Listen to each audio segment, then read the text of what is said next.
Hi, my name is Susie Price and welcome to the WakeUpEager.com website. Today I'm going to talk about getting in step with your soul self. I'll tell you a little bit of a story around my process of getting there and what it means to me, what that means, getting in step with your soul self, and 4 action steps that have really helped me this past year.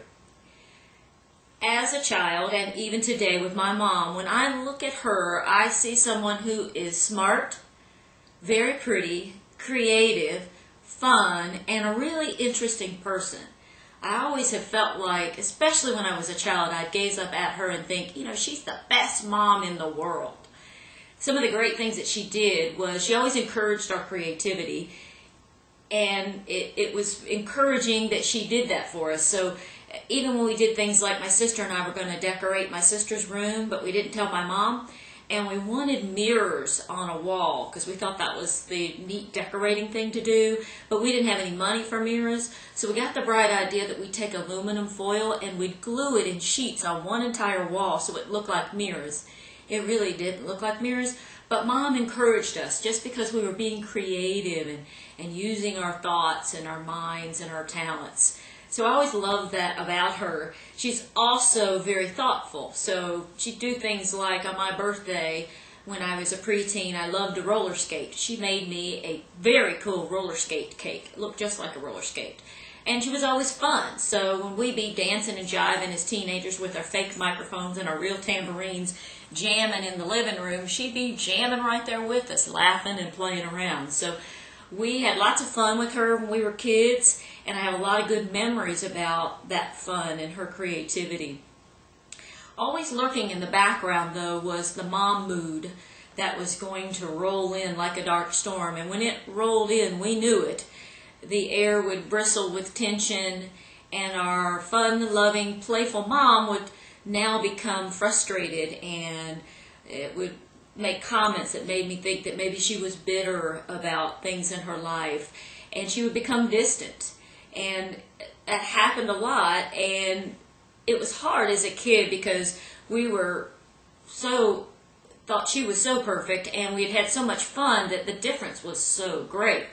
So it was challenging as a child, but what I love that her struggles did for me is that contrast really served me. It caused me to really focus within my own life around moods and the journey between frustration and getting to a better feeling place, the journey from self-doubt to more self-confidence around different topics.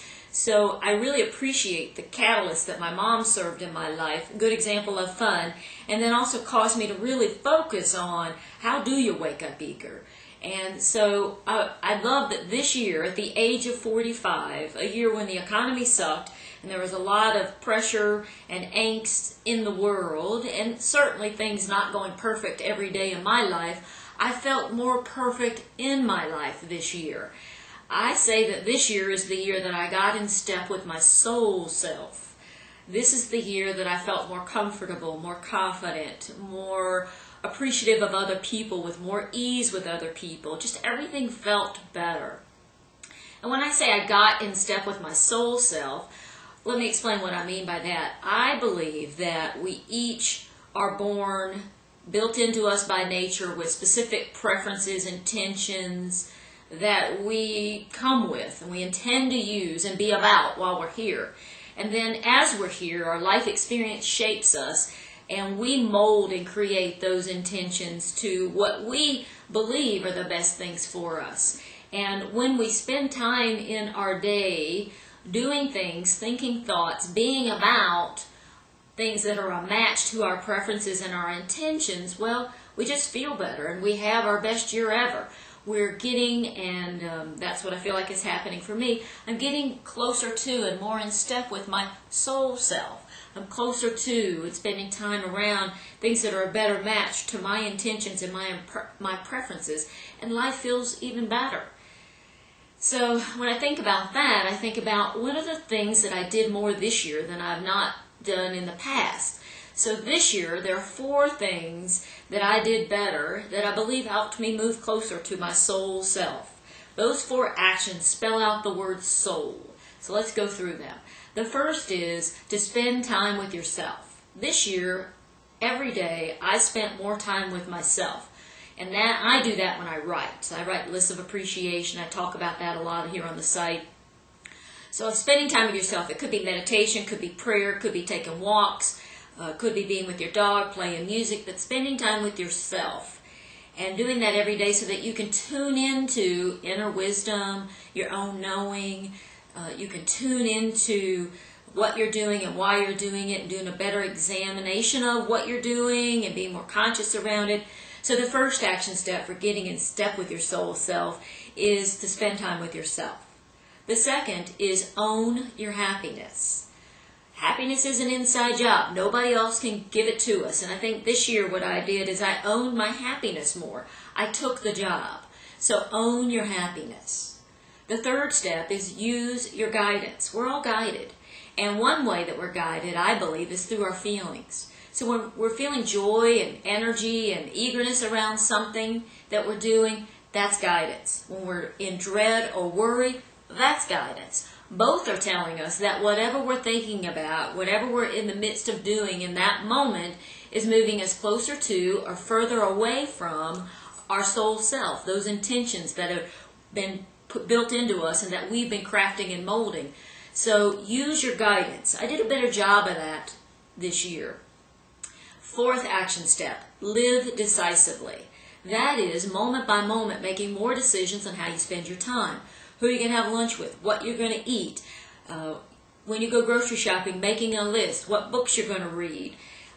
Big things, little things. What work you're going to work on, what you're going to do moment by moment. I think we can make more decisions than we actually take advantage of. And as we do, we feel more empowered. And if we're being conscious about those decisions, well, then we're getting closer to being in step with our soul self. So spend time with yourself, own your happiness, use your guidance, live decisively. Those are 4 actions that have helped me this year. And I believe that getting in step with your soul self is not a random act. It's not based on money, power, the perfect career, job, relationship, or the perfect house, or the perfect anything. We all know people who have all those things, or many of those things, who aren't very happy. But it's not about outside circumstances. It's what we do on the inside with our focus, with our thoughts, with our intentions. It's how we spend our time. So I believe it's our job to prepare to wake up eager and get in step with our soul self. So that means we need to privately cultivate, craft, create, and defend our own happiness. So let's all get in step with our soul self and make this year and every year our best year ever. Thanks for being a part of the Wake Up Eager community. I'd love to hear your thoughts on this topic. What are your action steps for getting in step with your soul self? What are some things that you're doing? What questions do you have about these steps? What would you like more information on? Use the comment box below and come back and visit wakeupeager.com more often. Love to talk to you, send me notes, and let's dialogue. Take care and all the best to you.